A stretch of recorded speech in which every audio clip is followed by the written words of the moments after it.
Antes de eu falar, tu cantavas sobre mim. Tu tens sido tão, tão bom pra mim. Antes de eu respirar, soprasse tua vida em mim. Tu tens sido tão, tão bom pra mim. Oh, impressionante, infinito, ousado amor de Deus. Oh, me deixarás 99 só pra me encontrar. Não posso comprá-lo, nem merecê-lo, mesmo assim se entregou. Oh, impressionante, infinito, ousado amor de Deus.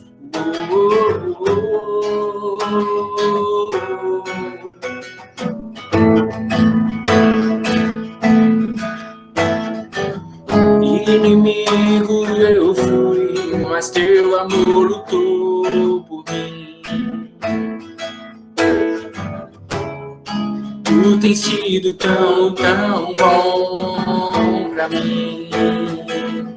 Não tinha valor, eu não tinha valor, mas tudo pagou por mim. Tu tens sido tão, tão bom pra mim. Oh, impressionante, infinito, ousado amor de Deus. Oh, me deixarás 99 só pra me encontrar.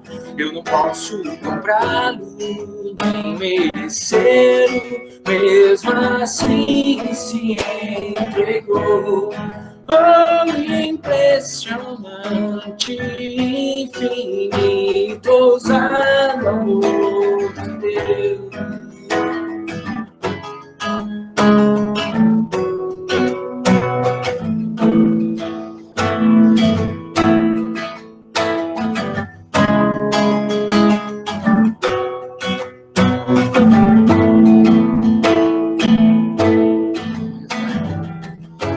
Traz luz para as sombras, escala montanhas, só pra encontrar. Destrói as muralhas, destrói as mentiras, só pra encontrar. Traz luz para as sombras, escala as montanhas, pra me encontrar. Derruba as muralhas, destrói as mentiras, só pra encontrar. Oh, impressionante, infinito, ousado amor de Deus. Oh, e deixarás 99 só pra me encontrar. Não posso comprá-lo, nem merecê-lo, mesmo assim se entregou. Oh, impressionante, infinito, ousado amor de Deus. Amém, Deus. Cuida de nós, nos dá o teu alimento, abençoa Thales, ou quem for falar, Senhor. Cuida de nós, Pai. Em nome de Jesus, amém. Gente, eu queria que a gente fosse abrindo em Gálatas 2. Eu estou muito gripado, vocês já me perdoem pela fala, tá? Rose pegou uma gripe essa semana e hoje de manhã eu amanheci também assim, tá? Vamos para Gálatas 2. Eu quero começar, gente, dizendo que, como eu disse na mensagem, particularmente, eu considero Gálatas um livro que muito é um divisor, na verdade, da minha vida, inclusive ministerial. Gálatas é um livro, talvez, dos mais claros sobre a mentalidade de Paulo referente à graça de Deus e às implicações disso. Eu considero Gálatas, inclusive, mais importante do que Romanos. A maioria dos teólogos discordam de mim. Mas eu acho que Gálatas ele é mais claro e muitas coisas que Romanos ele é mais teológico. Vamos para Gálatas 2. 14 anos depois, ele começa dizendo isso porque antes, vocês lembram, ele falou que passou 3 anos sem ir a Jerusalém, depois é que foi, teve um encontro com Pedro, depois viu Tiago, tudo isso ele dizendo que o evangelho que ele recebeu do Senhor e não aprendeu de ninguém, nem de discípulo algum. Aí ele continua esse raciocínio dizendo, presta bem atenção, vai ser uma leitura longa, eu vou ler todo o capítulo, mas é necessário. Eu vou tentar ler o mais rápido possível, mas a gente entendendo. 14 anos depois, eu subi outra vez a Jerusalém, dessa vez com Barnabé, e levei também Tito. Eu subi em obediência a uma revelação. E expus a quem? Expus ao pessoal de Jerusalém, aos discípulos, à liderança da igreja. Expus o evangelho que eu prego entre os gentios, mas em particular, eu expus aos que pareciam de maior influência, os líderes da igreja, para de algum modo não correr ou ter corrido em vão, ou seja, ele não perder a viagem. Contudo, nem mesmo Tito, que estava comigo, começa prestando atenção nesses detalhes, nem mesmo Tito, que estava comigo, ele era grego e foi constrangido a circuncidar-se. Nem mesmo Tito foi constrangido a circuncidar-se. E isso por causa dos falsos irmãos que se entremeteram com o fim de espreitar a nossa liberdade que temos em Cristo Jesus e reduzir-nos à escravidão, aos quais nem ainda por uma hora nós nos submetemos. Ele quer dizer aqui que ele não se submetia mais a voltar à escravidão, nem por um momento, nem por uma hora, para que a verdade do evangelho permanecesse entre vós. E quanto àqueles que pareciam ser de maior influência, os líderes da igreja, quais tenham sido outrora, não me interessa, Deus não aceita a aparência do homem. A esses eu digo, que me pareciam ser alguma coisa, nada me acrescentaram. O que ele está dizendo, em outras palavras, até os líderes da igreja não me acrescentaram nada, mesmo aqueles que tinham mais importância na igreja, não me acrescentaram nada. Versículo 7, antes, pelo contrário, quando eles viram que o evangelho da incircuncisão me foi confiado, como a Pedro foi confiado o da circuncisão, pois aquele que operou eficazmente em Pedro para o apostolado da circuncisão, também operou eficazmente em mim para com os gentios, para com os da incircuncisão. E quando conheceram a graça que me foi dada, Tiago, os líderes, Tiago, Cefas, Pedro e João, que eram reputados colunas da igreja, quando eles ouviram a mim, eles me estenderam, a mim e a Barnabé, a destra da comunhão.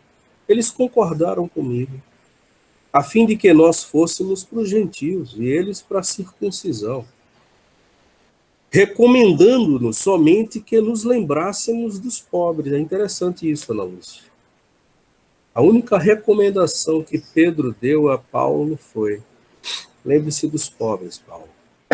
Como se Pedro estivesse dizendo a Paulo, em nenhum momento você falou nos pobres, Paulo. Lembre-se deles também. O que também me esforcei por fazer. Quando Cefas veio a Antioquia, Antioquia é o lugar de onde Paulo... Antioquia é o lugar, é o destinatário dessa carta, é a região da Galácia. Quando Pedro foi visitar essa região, Paulo, resisti a ele cara a cara, face a face, porque ele fez coisas repreensíveis. Antes de chegarem alguns da parte de Tiago, lá de Jerusalém, Tiago, irmão de Jesus, Pedro comia com os gentios. Quando, porém, chegaram os judeus, Pedro se afastou. E, por fim, ele se apartou, temendo os judeus, temendo os da circuncisão. Vou só explicar esse pedaço. Pedro estava comendo churrasco de porco, carne proibida que os judeus não queriam comer. Enquanto não tinha judeu na parada, Pedro estava se esbaldando, comendo de tudo, participando, comia com os gentios. Aproveitou que não tinha judeu nenhum por perto e se atolou na comida dos gentios. Quando os judeus chegaram, Pedro, hipocritamente, se afastou. E não só se afastou, apartou-se, separou-se, por medo dos judeus. E também, em versículo 13, os demais judeus dissimularam com ele, a ponto de até Barnabé ter se deixado levar pela hipocrisia, pela dissimulação deles. Aí Paulo se irrita, porque Paulo diz, quando eu vi que não procediam corretamente, segundo a verdade do evangelho, eu disse a Pedro, e não disse em particular não, eu disse na presença de todo mundo, eu repreendi Pedro em público. Se sendo tu, Pedro, judeu, você vem para cá e vive como gentio e não como judeu, por que você está obrigando agora, Pedro, os gentios a viverem como judeus? Nós, porque Paulo era, nós, judeus por natureza, e não pecadores dentre os gentios, sabendo, contudo, que o homem, presta atenção nessa frase, sabendo que o homem não é justificado por obras da lei, e sim mediante a fé em Cristo Jesus, também temos crido em Cristo, para que fôssemos justificados pela fé em Cristo, e não por obras da lei, Pedro. Pois por obras da lei ninguém é justificado. Mas se procurando ser justificados em Cristo, fomos nós mesmos também achados pecadores, dá-se-á o caso de ser Cristo ministro do pecado? Claro que não. Porque se eu torno a edificar aquilo que eu destruí, o que é que foi destruído? A escravidão de se tornar santo, justificado através da lei. Se eu torno a edificar isso, a mim mesmo me constituo transgressor. Porque eu, mediante a própria lei, eu morri para a lei. A gente aqui não entende isso, gente. Eu morri para a lei, a fim de viver para Deus. Estou crucificado com Cristo. Logo, já não sou eu quem vive, Cristo é quem vive em mim.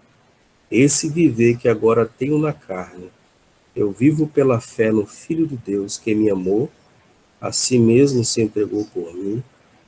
Eu, atenta para esse versículo final, eu não anulo a graça de Deus. Pois se a justiça é mediante a lei, então Jesus morreu em vão. Esse texto é muito, apesar de algumas palavras difíceis, esse texto é muito mais fácil de entender do que Romanos. O que significa que está escrito no versículo 4 e 5? Isso por causa dos falsos irmãos que se entremeteram com o fim de espreitar nossa liberdade que temos em Cristo e reduzir-nos à escravidão. O que significa, gente? Primeiro, essa pergunta é importante a gente começar por ela. O que significa reduzirmos de novo à escravidão? Preste atenção. Para Paulo, qualquer retorno a traços e obrigações de religiosidade é escravidão. Vou repetir. Para Paulo, qualquer retorno não precisa ser exatamente a coisas religiosas, mas coisas que se assemelham, traços e obrigações que se assemelham à religiosidade. Isso é retornar à escravidão. Pedro acabou de cantar duas músicas que eu estava pensando aqui. Uma delas dizia: Deus nos deu perdão completo. E a outra diz que ele pagou por todas as nossas dívidas. O que reduzia a escravidão, gente? Naquele tempo, não sei se os mais novos entendem isso, Betânia está aqui. Betânia, circuncisão. O que é circuncisão? Que ele fala tanto essa palavra aí. Circuncisão, Betânia e os mais novos, era cortar a pele do pênis, da pele superior do pênis. Aquela pele, desculpa, mas a da cabeça do pênis ali era cortada. Hoje se faz fimose, é uma cirurgia que é feita para correção quando tem dificuldade, quando é bebê geralmente, ou para higiene. Mas, resumindo, é cortar a pele da cabeça do pênis. Isso é circuncisão. Por que Paulo fala tanto nisso? Quem não lê a Bíblia vai dizer que coisa estranha. Eu lembro uma vez, agora eu lembrei de uma piada, uma vez que eu fui falar numa igreja, e era o final de tarde, e o dirigente do culto queria falar bonito, e ele queria dizer crepúsculo. Estamos aqui, irmãos, nesse crepúsculo, e ele trocou e disse: estamos aqui hoje, irmãos, graças a Deus, nesse prepúcio. E prepúcio é exatamente a pele que é cortada. Eu comigo pensei, eu não estou em prepúcio nenhum, meu amigo, você está. Mas assim, para entender por que Paulo tocava tanto nesse ponto, preste atenção, os mais novos. Circuncisão era feito como um ritual religioso que significava a inclusão de pessoas dentro da comunidade judaica. Quem cortava aquilo ali estava anunciando a todo mundo. Se ele era judeu de nascença, já cortava cedo. Se ele não era, como por exemplo ele cita Tito, pela regra da igreja, teria que ter cortado. Por quê? Preste atenção. Quem cortava antigamente simbolizava que ele estava sendo incluído na comunidade judaica. E daí? E daí que comunidade judaica, os judeus, eles eram conhecidos como povo de Deus. Olha bem o que Pedro e a igreja de Jerusalém fez. Pegou esse ritual religioso, ressignificou para os cristãos e disse para continuar. Mesmo sendo cristão, os novos cristãos eram recomendados que cortassem o prepúcio. Antes, eles eram incluídos na comunidade judaica, agora eles eram reconhecidos como pessoas da família de Deus, porque antes só quem era da família de Deus era judeu. A liderança religiosa de Jerusalém ressignificou isso, mas manteve a tradição. Parece até bonito essa coisa da ressignificação. Mas o que Paulo está dizendo é: isso é escravidão. Isso é escravidão. Porque Jesus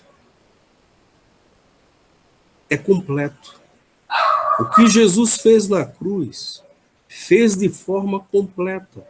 Por isso que ele cita, e eu li mais de uma vez, quando ele cita aqui dizendo: eu morri para a lei, para viver para Cristo. Ah, então não tem mais circuncisão?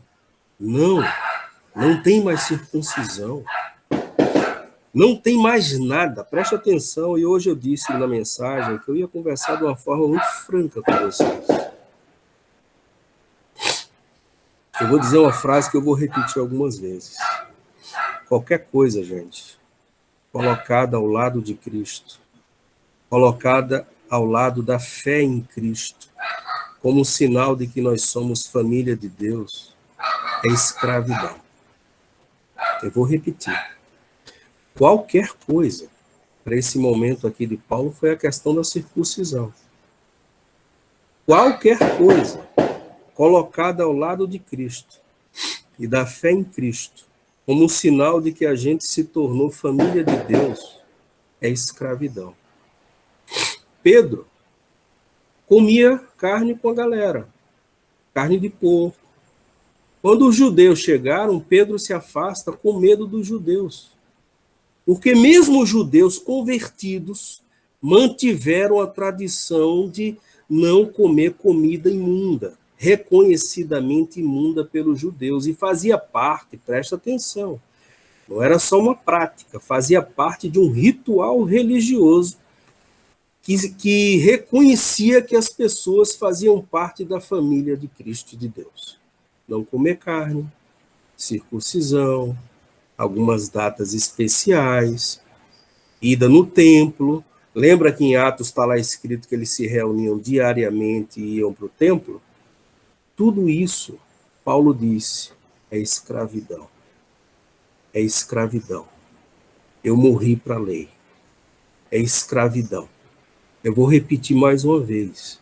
Qualquer coisa, gente. Qualquer coisa colocada ao lado de Cristo e da fé em Cristo, como sinal de que nós somos família de Deus, é escravidão. Por quê? Porque está escrito aí, versículo 19, eu não anulo a graça. Porque se a justiça, é isso, se a forma como eu me torno justo, justificado, se isso é através de regra, lei, tradição, pode, não pode isso, não pode aquilo. Sabe o que significa para Paulo? Cristo morreu em vão. Quais são as implicações disso para a nossa vida hoje? E por isso que eu, na mensagem, coloquei que para algumas pessoas o que eu vou falar hoje é escancarar. Por qual motivo? Porque eu ainda percebo que algumas pessoas que são e frequentam o sinal, eles guardam ritos, eles guardam tradições, eles guardam traços de uma religiosidade que a gente, no sinal do reino, está tentando abandonar de vez. Qualquer coisa, repetindo, qualquer coisa, colocada ao lado de Cristo e da fé em Cristo, como um sinal de que nós somos família de Deus, é retorno à escravidão da religião. Eu vou dar exemplos aqui hoje. Eu fiz uma lista de coisas que nós colocamos hoje, já que circuncisão não é mais problema. A gente não ouve mais falar nisso. Mas hoje, nós temos uma lista de coisas que nós utilizamos como sinais de que fulano de tal faz parte da família de Deus. E a gente coloca esses detalhes, esses sinais, essas atitudes ao lado da fé em Jesus. Como se a fé em Jesus não fosse suficiente, como Pedro cantou. E é. E qualquer coisa, repito e vou repetir muitas vezes hoje, que a gente coloque no mesmo patamar, no mesmo peso, como sinalizador de que a pessoa passou a ser família de Deus, ao lado da fé em Cristo, isso é escravidão, gente. Vou começar a lista. Vou começar de leve, tá? Tem uma frase que as pessoas usam muito. Crente não bebe, não fuma. Gente, Bebida. Bebida. Preste atenção. Deus não está preocupado se eu bebo vinho, se eu bebo cerveja. Os religiosos é que estão preocupados com isso. Vou repetir. Não vou repetir, não. Eu vou dizer com exemplo. Eu, Thales Ferreira, bebo cerveja. Faço devocional bebendo cerveja. Porque eu descobri que Deus não está preocupado com o meu copo de cerveja. Deus não está nem aí para o meu copo de cerveja. Sabe o que é que Deus está preocupado? É se aquilo me escraviza. Porque Deus está preocupado com qualquer coisa que escraviza o homem. A bebida é um vício, aí Deus está preocupado. Mas junto da bebida é qualquer coisa que escravize o homem. Então, pelo amor de Deus, não usem essa simbologia, essa frase. Crente não bebe. Não, crente pode beber. Pode, Thales. Vinho? Pode, Thales. A Igreja Batista, de onde eu saí, e eu vou publicar esse vídeo na internet, tá? Porque esse vídeo é delineador, inclusive, da identidade da nossa igreja. A Igreja Batista, de onde eu vim, primeira Igreja Batista do Recife, eu era pastor lá. Até hoje o pessoal me chama de pastor beberrão. Porque eu vivia lá tendo que esconder que eu bebia vinho. Eu cresci com meu pai, a gente voltava da igreja, meu pai parava no restaurante, comprava lá a comida, e eu nunca esqueço, comprava uma cerveja preta, Mouse Beer. Mas a gente não podia contar a ninguém. Era meio escondido o negócio. Porque era pecado. Então a primeira coisa, aprende, gente. Deus não está preocupado se eu bebo. Deus está preocupado é como eu bebo. Inclusive Coca-Cola. Inclusive qualquer coisa. Thales, e roupa? Deus não está preocupado, mulheres. Eu fui ensinado na igreja, a mesma igreja batista. Eu lembro demais de lista de como a gente deve se vestir na igreja, e quando tinha acampamento, tinha lista até de como tinha que se vestir no acampamento. Débora foi no Palavra da Vida agora, né, ano passado, e Débora me falou no caminho que a prima dela foi proibida de vestir uma bermuda no Palavra da Vida. Porque a bermuda era apertadinha e marcava o corpo. Isso foi pregado no púlpito como mensagem bíblica. Deixa eu dizer a vocês do sinal do reino. Quem está preocupado com a bermuda apertadinha da prima de Débora são os homens do Palavra da Vida. Eles é que têm um olhar feio. Eles. Porque isso não é sinalizador de se uma pessoa é da família de Deus ou não. Deus não está preocupado com isso. Deus não está preocupado com isso. Terceira coisa, que era um grande tabu na minha adolescência. Aliás, os religiosos adoram usar uma frase. Eu confesso, eu já vi gente no sinal usando. O corpo é templo do Espírito. Aí diziam, sabe o quê? Crente não pode fumar. Eu disse hoje que eu ia abrir tudo, tá? Thales, e crente pode fumar? Olha só o que eu vou dizer a vocês. Preste atenção. É até cansativo às vezes. Porque crente fumando, para mim, não tem problema nenhum. Sabe por quê? Porque fumar não está no campo da espiritualidade. Fumar não está no campo da moral. Fumar está no campo da saúde. Fumar é uma questão de saúde pessoal. Porque o fumo em qualquer quantidade faz mal. A gente tem que parar de espiritualizar coisas como se Deus não... Não, calma. Deus não gosta de nada que faça mal à minha saúde. Aí o crente não fuma. Mas o crente toma Coca-Cola todo dia. O crente não fuma. Mas o crente se enche de picanha quando pode, sempre. O crente não fuma.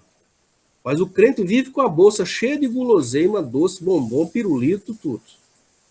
Gente, Deus não está preocupado se é o fumo. O fumo não é do diabo, não. Eu vou dizer mais a vocês, a maconha não é do diabo. Não é. Aliás, eu conheço uma pessoa que alguns aqui conhecem, Elaine, que a maconha tem sido uma bênção para ela. Porque é uso medicinal. Assim como o Daniel Deca está aqui também. Agora, Thales, você está dizendo que é para fumar? No final a gente conversa isso. Porque tudo também é levado para o extremo. O que eu estou dizendo aqui é que isso é o campo da saúde. É uma discussão sobre saúde. Não é uma discussão sobre...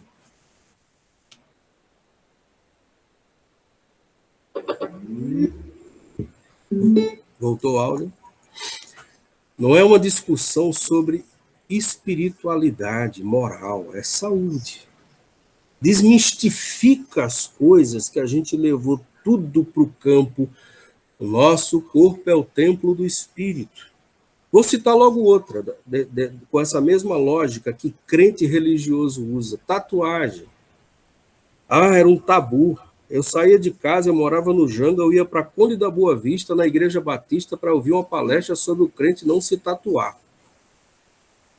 Gente, da mesmo jeito. A pergunta que eu faço, e na verdade, desculpa, Daniel, citar aqui.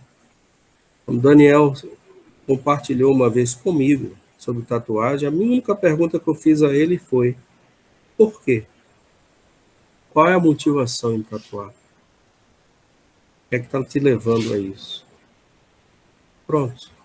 Responde sozinho. É simples, simples, simples assim. Eu não preciso levar para o campo da moral. Eu não preciso levar para o campo espiritual. Usar versículo como uma metralhadora para acabar com a pessoa. Porque, vamos ser honestos, a Bíblia não fala em tatuagem. Não fala, gente. Qualquer texto usado para isso é forçar a barra. Desmistifica. É o campo da motivação. É o campo do porquê. Com qual motivação? Por que está fazendo isso? Está fazendo isso só porque gosta? Tá bom. Está fazendo isso porque... Por quê? Se pergunta sobre isso. Outra coisa, gente, isso aqui é mais fácil para a gente hoje. Ir ao templo no domingo. Eu lembro de um corinho que a gente cantava, eu não lembro do começo, eu sei que o corinho dizia: na casa do Senhor, no dia do Senhor. Vou contar a vocês uma coisa, nem Deus tem casa, nem tem dia. Tá? E se o domingo é dia do Senhor, os outros 6 são de quem? Deus não tem casa. Estevão já gritou isso lá em Atos. Deus não habita em templos feitos por mãos humanas. Se a gente coloca aí ao templo como sinalizador, no domingo, né? Ir ao templo no domingo, como sinalizador de que nós somos da família de Deus, voltamos à escravidão. Ah, Thales, você está dizendo então o quê? Que a gente não tem que se reunir? Não, gente. Eu disse que a conversa hoje era de adulto.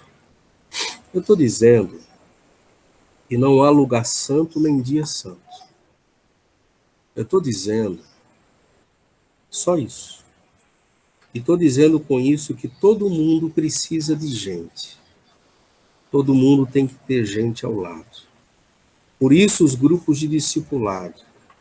Por isso a caminhada com pessoas. Por isso a gente está estimulando pessoas a caminharem umas com as outras. Hoje eu conversava com Rose dizendo o seguinte: quem não anda discipulado, geralmente acaba, sabe em quem? Em mim. A pessoa não quer discipulado, a pessoa não quer caminhar com ninguém, aí quando tem um problema, Thales. Porque a pessoa não quer discipulado, mas a pessoa quer o tempo todo estar caminhando, conversando comigo. Resultado é que sobrecarrega no mesmo modelo religioso que a gente tinha antigamente, o pastor. A figura do pastor se torna o guru espiritual de um grupo. Qualquer problema, tá? Preste atenção. Templo, domingo, não são sinalizadores de que alguém é da família. Nesse caso, o sadio é as pessoas escolherem caminhar umas com as outras, com gente que a gente ganhe confiança, com gente que a gente tenha confiança de abrir coração. E a gente mutuamente se torna conselheiros uns dos outros na caminhada cristã. É isso. Mas a religião inventou os templos, inventou os domingos, inventou outra coisa que eu vou falar agora, dízimos, e manteve essa roda viva religiosa, e quem está fora disso não é alguém da família de Deus, ou é alguém desigrejado, ou é alguém sem compromisso. Dízimos. Gente, Deus não está preocupado se eu dou 10%, não. Deus não está preocupado se eu dou 10%. Deus está preocupado se eu tenho um coração generoso, solidário, e se eu não sou avarento e egoísta. É isso que Deus está preocupado. A gente transformou em lei, em regra, ao invés da gente analisar o coração. É a mesma coisa da tatuagem. Para de usar aquela frase: o corpo é templo do espírito. Essa frase é batida. Engraçado que só serve para justificar algumas coisas. Quando o pastor quer falar de tatuagem, o templo é corpo do espírito. Na hora do pastor comer só um bicho, o corpo não é templo do espírito. Então para. Porque o que a gente está falando aqui é do coração mudado, a consciência nova. Quanto ao dinheiro, dízimo, preste atenção com todas as palavras. Acabou. Não cremos no dízimo, nos 10%. Acabou. Na nossa igreja Sinal do Reino, não ensinamos sobre o dízimo. Que até hoje tem gente me pedindo para ensinar isso. Não temos. Porque nós não temos dízimo. E muito menos aquela leitura feita em Malaquias dizendo que quem não dá o dízimo é ladrão. Não temos mais isso. Não cremos nisso. O que cremos é num Jesus, quando ele cita a velhinha pobre que deu mais e deu tudo com aquelas moedinhas dela, é Jesus alertando a gente dizendo: generosidade, coração generoso, coração solidário, coração sensível. É isso que Jesus está querendo que a gente seja. Outra coisa que é cansativo hoje em dia, que as pessoas usam como sinal de que as pessoas são convertidas ou não. É se o cara é de direita ou de esquerda politicamente. Isso é ridículo. Isso é ridículo. Eu faço questão, todo Viva com Justiça, de chamar um cara da direita para dar uma aula, Carlos Alberto Bezerra. Inclusive, a próxima aula é com ele. Direita. Porque para Deus, ele não está nem aí se a gente é de direita ou se de esquerda e no Brasil. Porque lembra que a gente também faz parte de um monte de países. A família de Deus não é só brasileira, não. Deus está preocupado se a gente tem consciência da justiça a partir do Evangelho. É isso. E esse meu irmão que fala de direita aqui no Viva com Justiça, ele tem consciência sobre o Evangelho. É isso. Então acaba com isso. Porque é uma discussão boba. Eu vejo nas redes sociais. Não entendo como alguém pode ser cristão e ser de esquerda. Não entendo como alguém pode ser cristão e ser de direita. Gente, eu não entendo é como um cristão não tem consciência da justiça do evangelho. Pronto. As nomenclaturas são nossas. Não é do evangelho. Outra coisa, eu disse hoje que eu queria dizer quase tudo sobre esse texto e que a gente reduz à escravidão. Preste atenção, eu vou dizer primeiro uma declaração. Querendo eu ou não, querendo você ou não, você tem irmão gay, tá? Porque quem escolhe a família não somos nós, é Deus. Aprovando eu ou não, tá cheio de homossexual que vai viver eternamente com a gente. Sabe por quê? Porque isso não define se eu sou da família de Deus. Ser gay, ser homossexual, não define se eu sou filho de Deus. Não define. Repetindo a frase que eu disse no início. Qualquer coisa, eu coloque ao lado da fé em Cristo como balizador de quem é da família de Deus, é retorno à escravidão. É apenas isso. Eu vou dizer uma coisa. Sabe quantas vezes Jesus, nos evangelhos, condenou os gays? Alguém já viu isso? Segunda pergunta. Sabe quantas vezes Jesus, nos evangelhos, condenou os religiosos? Assim. Parece que para Jesus, o problema maior era as pessoas lidarem com Deus sob a ótica e sob o raciocínio de uma consciência religiosa. Sabe essa guerra da religião contra os gays? Isso é uma guerra só deles, tá? Preste atenção nisso. Tá vendo essa guerrinha que se tem a vida toda contra gay, contra homossexual, tal, família cristã, né? Isso é uma guerra religiosa. Religiosa. Aprende isso de uma vez. Porque na nossa igreja não cabe esse discurso. Eu lembro de um casal que frequentava o Sinal em 2019 e eles saíram do Sinal porque eles me repreenderam no particular, dizendo que eu não combatia a questão da ideologia de gênero, dos gays, dos homossexuais, eu não falava nisso, eu não metia o pau neles. E eu lembro que eu disse a eles, não entro nisso mesmo, nem vou entrar. Ao contrário, eu quero servir a eles. Porque o pecado deles, se eles consideram isso pecado, é um problema deles.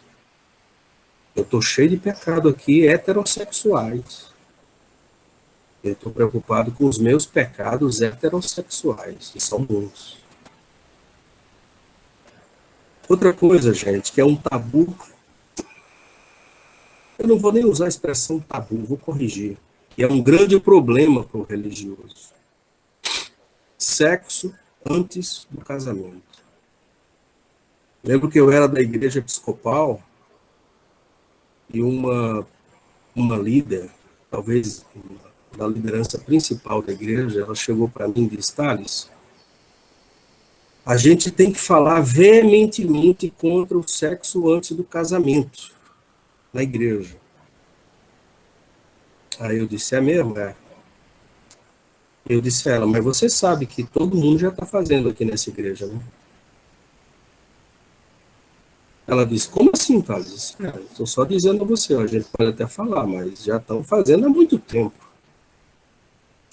Se vocês não sabem disso, saibam. Já estão dentro disso há muito tempo, cara. A gente é que vive no mundo religioso achando que isso não é. Vou repetir. Independente se você concorda ou não que o sexo seja feito antes do casamento. O que eu estou colocando aqui é: isso não é sinal de que a pessoa é da família de Deus. Não é. Não é. Drogas. Ah, mas aí também é demais. Drogas. Gente, Deus está preocupado com qualquer coisa que vicia o ser humano.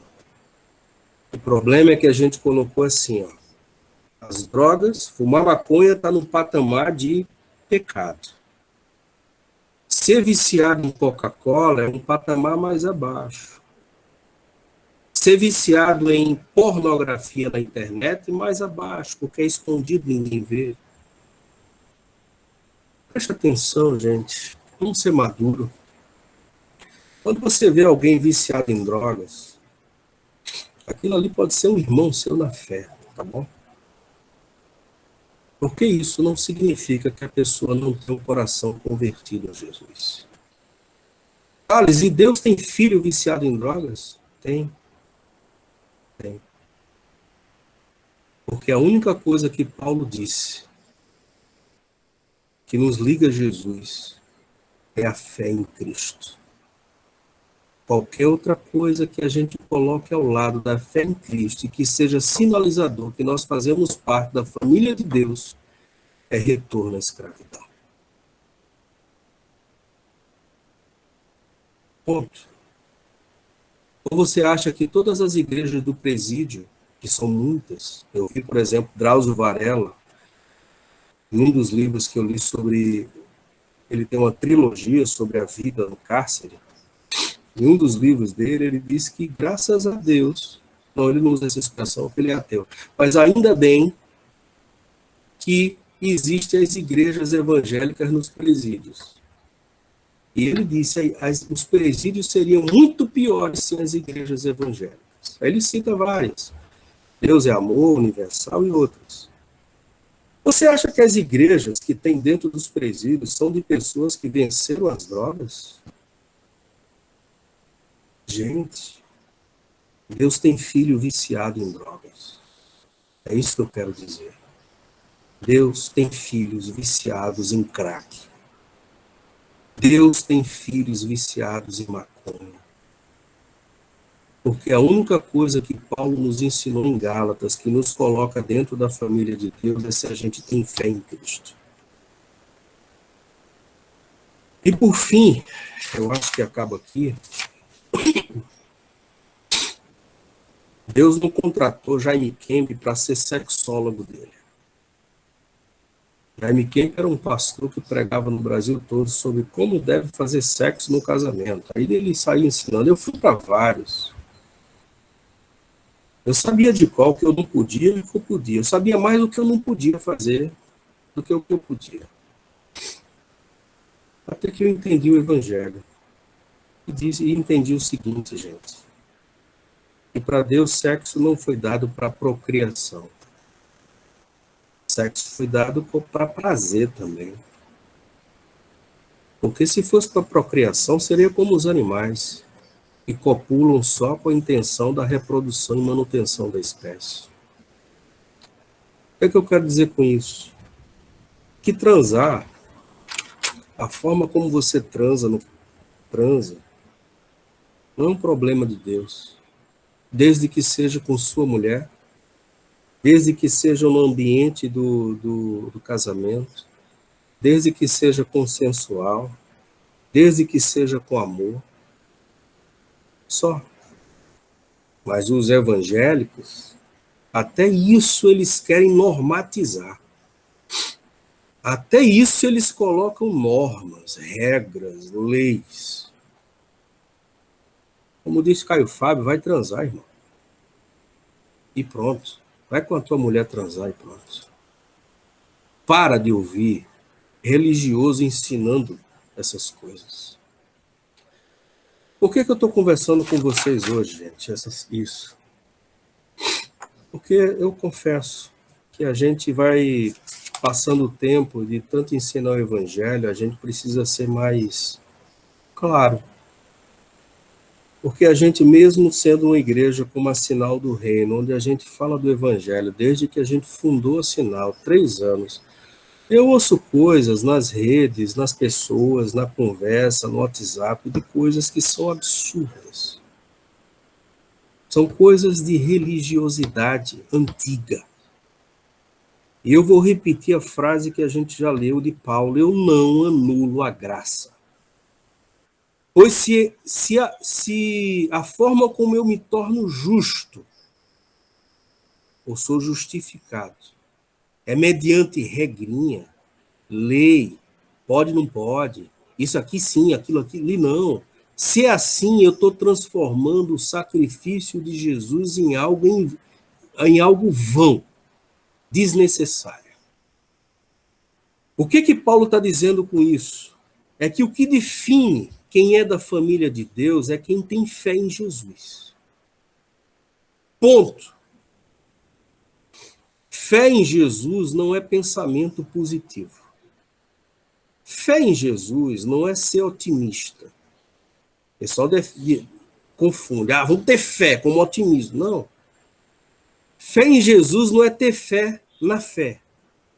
Fé em Jesus é uma consciência, uma convicção de que quando Jesus, como Pedro cantou, quando Jesus morreu, ressuscitou, ele estava com essa atitude, com esse evento, vencendo todos os efeitos e todo o poder do pecado em minha vida. Ponto. Eu tenho vida hoje só por Jesus. Isso é o único sinal que identifica quem é de Jesus. Ser convertido a Jesus é ter uma convicção firme de que somos de Jesus. Os religiosos odeiam essa mensagem. Eu vou dizer uma coisa a você. Se você, enquanto eu estou falando aqui, lá no seu coração, você não está gostando, reveja, inclusive, seu caminho no Evangelho. Que você pode ter traços de religiosidade sem perceber. Por outro lado, se você está com você pensando agora aí, depois do que Thales falou, se Deus tem filho drogado, se eu posso transar como com consenso, com amor e com tudo, se eu posso, se não define minha vida a questão da tatuagem, da bebida, da roupa, de tudo que eu falei aqui, então eu vou cair na gandaia. Eu vou usar uma expressão que eu nem costumo usar, mas eu disse hoje que eu ia falar claro, eu vou na putaria da vida. Desculpa falar assim, gente. Mas é porque eu estou cansado muito mais dos religiosos. Se você está com esse pensamento que depois que eu falei isso, você vai cair na gandaia, olha para mim aqui. Vou te dar uma notícia. Você nunca foi do Evangelho. Porque quem é do Evangelho não quer o sinal verde para cair na gandaia, não. Quem é do Evangelho, ele ganhou uma nova consciência no Espírito. E você pode estar se perguntando, Thales, essa mensagem é perigosa. Porque se você está tirando todos os efeitos das leis e das regras de nossas vidas, o que a gente vai colocar que dê sinal vermelho à nossa vida e nos limite? O que você vai colocar no lugar? Eu vou dizer nada. Eu não vou colocar nada no lugar, porque Deus já colocou-se no lugar disso. Quando a gente tira as regras e o poder das leis sobre nossas mentes, como sendo o grande semáforo moral da nossa vida, quando a gente tira isso, porque entendeu o Evangelho, a gente não fica no vazio, não. O Espírito Santo entrou nesse lugar. Se você vai cair na gandaia é porque você não tem o Espírito. E hoje, propositalmente, é uma mensagem incompleta. Por quê? Porque é um raciocínio que a gente está desenvolvendo a partir de Gálatas, e isso vai ser desenvolvido a partir de Gálatas 3. O mais importante que eu quero que você guarde hoje é, preste atenção, qualquer coisa que a gente coloque como sinalizador de que uma pessoa faz parte da família de Deus, e a gente coloca essa coisa ao lado da fé em Jesus, a gente voltou a ser escravo da baliza da lei, das regras, da religiosidade. É isso que Paulo está gritando a Pedro, quando Pedro foi lá e comia carne, e estava liberado, porque estava sem judeu, que é proibido. E os judeus chegaram, e Pedro se recolhe e se aparta. E Paulo chama ele na grande e na frente de todo mundo, dizendo: Pedro, hipócrita, você é judeu, mas quando não tem judeu perto, você se torna aqui um gentio. Você come carne, você come porco, tudo. Quando os judeus chegam, você se aparta. E agora você está obrigando os gentios a viverem como judeus. Você é um hipócrita, Pedro. Eu morri para a lei. Eu morri para a lei. É isso. Por isso, basta do sinal do reino de religiosos. Gente cuspindo Bíblia, como se fosse uma arma, apontando pecados, desvios morais, comportamentais, como se esses desvios, que todo mundo tem, como se esses desvios fossem sinalizadores de se a pessoa é de Jesus ou se não é. Gente, de Jesus é toda pessoa que crê que Jesus morreu por ela por causa dos nossos pecados, e com esse sacrifício completo, como Pedro cantou, nós somos da família de Deus. Ponto. Thales, mas e os pecados? A gente vai falar isso depois. Gálatas 3 em diante. Por hoje, para não ser tão extenso do que eu já fui, eu só quero dizer isso. Se no seu coração você não gostou da mensagem, porque o bom mesmo é apontar pecado, você é religioso.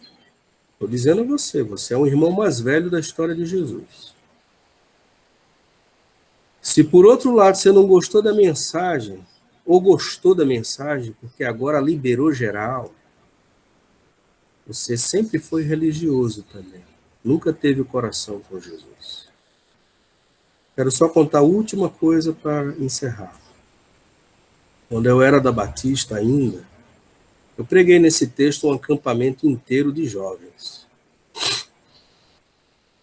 E eu disse à liderança do ministério: minha mensagem vai desviar mais gente do que converter.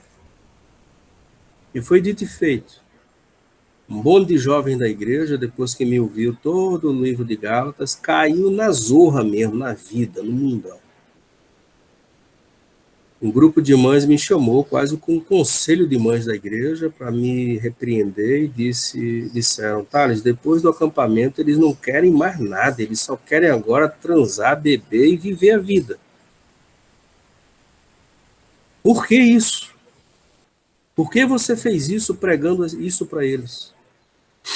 Eu disse: vocês estão querendo gente convertida a Jesus ou moralmente bem comportada? Eu estou aqui para pregar o evangelho. Vou dizer uma notícia para vocês. Os filhos de vocês nunca foram de Jesus. É por isso que eles foram para a gandaia. Nunca foram.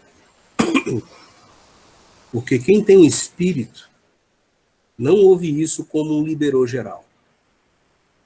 Quem tem um espírito ouve isso como um alerta de que nós não podemos mais confiar nas próprias forças para mudar a nossa vida e aperfeiçoar a nossa vida. A gente agora depende do Espírito. E a gente vai combinar isso e conversar isso nos próximos encontros. Gente, por favor, no sinal do reino, não cabe mais algumas coisas. Não cabe mais essa coisa de beber, escandaliza, crente não bebe, não fuma, crente não se tatua, carnaval. Eu vejo a época de carnaval, os pastores tudo postando. Gente, isso não define quem é filho de Deus. Ponto. É a fé em Cristo que define. Thales, e a gente fica por aí? Não. A gente vai continuar e aprofundar. Seria muito importante que quem está aqui hoje permanecesse aqui no próximo domingo. Porque a gente vai, propositalmente, é incompleto porque não dá tempo. Domingo que vem a gente vai continuar. Como é a mente de quem conheceu Jesus? Aí a gente continua. Por hoje, eu quero é acabar com esse moralismo doente, que faz com que as pessoas façam a listinha de coisas que determinam quem é convertido a Jesus. Detesto a palavra crente, mas tudo bem. Essa listinha não cabe mais.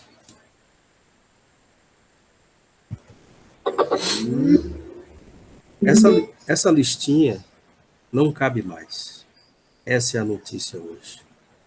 Não cabe mais na nossa igreja, porque nós entendemos algo muito maior.